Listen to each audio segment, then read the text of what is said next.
سنے دیوبند والو، اب میری تم سے بات ہے، جو بھی بل سے باہر نکلے اشرف آصف جلالی آ جاؤ مناظرہ کرو، جو بھی کماد سے بہ رہا ہے اشرف آصف جلالی آؤ مناظرہ کرو۔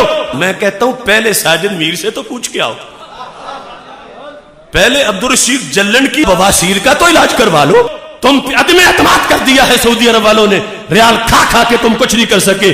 وہ میرا نام لے کے ادھر بار بار کہہ رہے ہیں اور میں ان کو کہہ رہا ہوں، بات چل رہی ہے۔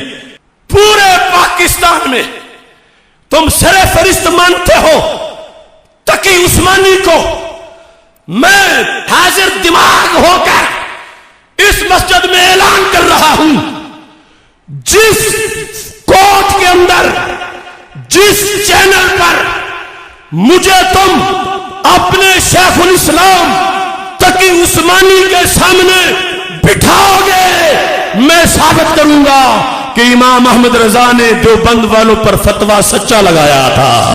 میں ہوں غلام رضا، اور تمہارا بندہ میں نے نامزد کر دیا ہے، تاریخ تم نے نامزد کرنی ہے، فکس کرنی ہے، اور کوٹ جو چاہو گے میں آؤں گا۔ نجد والو، دیوبند والو، خادم رضوی کا نام لے کر میں تجھے مسلک اعلی حضرت پہ کیچڑ نہیں پھینکنے دوں گا، امام احمد رضا پر تجھے حملہ نہیں کرنے دوں گا، مسلک اعلی حضرت کو تار تار نہیں کرنے دوں گا۔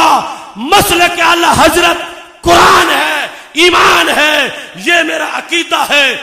جس فورم پر بھی تم تقی عثمانی کو لاؤ گے، میں سر پہ بل چڑھ کر اس سپریم کورٹ میں، ہائی کورٹ میں ثابت کروں گا کہ امام احمد رضا نے جو فتویٰ دیا تھا حسام الحرمین، وہ سچا فتویٰ دیا تھا۔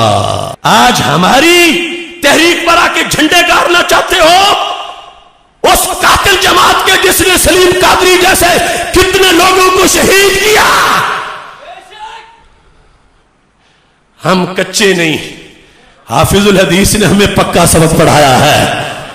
آسیہ ملعونہ کے بارے میں پوری دیوبندی ذریت کہاں تھی جب داتا صاحب کے سامنے میں نے فیصلے کی غلطیاں نکال کے ان کے منہ پہ مارا تھا؟ یہ لوگ بات کر سکتے ہیں؟ ان کا بہت بڑا سردار رفیع عثمانی، اس نے جنگ اخبار میں کھلا خط لکھا تھا، جس کا مطلب تھا کہ فیصلہ صحیح ہے، جس کا مطلب تھا احتجاج ختم کرو۔ میرا جواب چھکا تھا پورے پاکستان میں، سارے اخبارات میں، بڑی بڑی سرخیوں میں نے جواب دیا تھا کہ تو اگر کچھ کر سکتا میرے سامنے آ کے کر، فیصلہ غلط ہے۔ باقی ہمیں پتا ہے ہم نے قادیانیوں کا مقابلہ کرنا ہے، ہمیں پتا ہے ہزار دشمن ہے، لیکن بارش سے بچنے کے لیے پرنالے کے نیچے کھڑے ہو جائیں۔ فر من المطر وقام تحت المیزاب، میر کیا سادہ ہے، بیمار ہوئے جس کے سبب اسی عطار کے لونڈے سے دوا لیتے ہیں۔ ایسا نہیں ہوگا۔ ہمیں پتا ہے کہ کن کن امور پر جو ہے اس وقت صرف نظر کرنا چاہیے، اصولی باتوں پر جو آئے گا ہم اس کو پستر کریں گے۔ رضا کے فکری بیٹے زندہ ہیں،